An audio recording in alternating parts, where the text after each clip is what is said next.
Stranger Things has never been about happy endings. It's about loss. Childhood ending too soon. About realizing that some doors, once opened, can never be closed again. Season 5 isn't just the final chapter. It's a reckoning.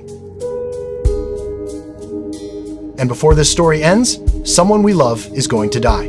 Not randomly, not cheaply, but in a way that changes everything. Here are the 3 characters with the highest chance of dying and why their deaths are already being foreshadowed.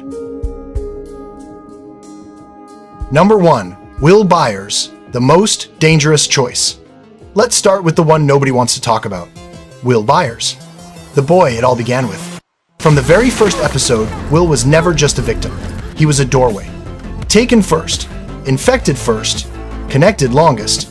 Even now, when Vecna moves, Will feels it. Not fear, not memories. Recognition? Season 5 isn't asking if Will is important. It's asking what he's willing to give up. Will has always survived quietly. Never the hero, never the fighter, always the one who endures. And that's exactly why he's dangerous. Because the most terrifying sacrifice isn't made out of bravery, it's made out of love.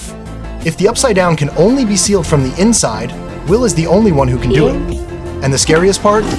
Will wouldn't scream. He wouldn't fight. He would choose it. A boy who spent his whole life feeling like a burden, finally deciding to carry the weight alone. If Will dies, Stranger Things ends the way it began. With silence? Number 2, Steve Harrington, the hero who's run out of luck. Steve Harrington has cheated death more times than anyone in Hawkins. Bats, vines, monsters, broken bones, bleeding out in the Upside Down. And every season the show asks the same question. How much longer can he survive? Steve's arc is complete. That's the problem. He went from selfish to selfless, from bully to protector, from comic relief to emotional anchor. He's the big brother, the babysitter, the shield. And Stranger Things has never been kind to characters who become shields. Steve is the one who would stand in front of the group without hesitation. Not because he wants to be a hero, but because he doesn't want anyone else to die. That's how he goes.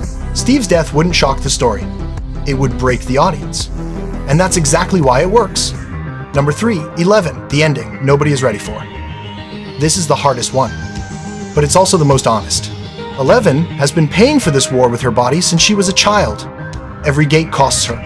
Every fight drains her. Every victory leaves scars. And Season 5 makes one thing clear. Power isn't enough anymore. Vecna doesn't need to be overpowered. He needs to be undone. And 11 may finally realize something devastating. She wasn't meant to survive the ending. She was meant to end it. 11's entire life has been about being used. By Brenner, by the government, by monsters. Her final act wouldn't be destruction. It would be choice. Choosing to end the cycle. Choosing to close the door forever. Choosing to stop being a weapon. Even if it means disappearing with the Upside Down, if 11 dies, it won't be tragic. It will be quiet, bittersweet, and permanent. The kind of ending that hurts more the longer you sit with it. The real horror. The real horror of Season 5 isn't who dies. It's this. Someone will survive knowing it should have been them. That's Stranger Things. That's Hawkins. That's the price of opening doors you never understood. So now the question isn't, who will die? It's, who are you ready to lose? Because when the screen fades to black, one name will stay with you, long after the monsters are gone. This is What the What. Let me know in the comments what you think, because Stranger Things isn't over yet.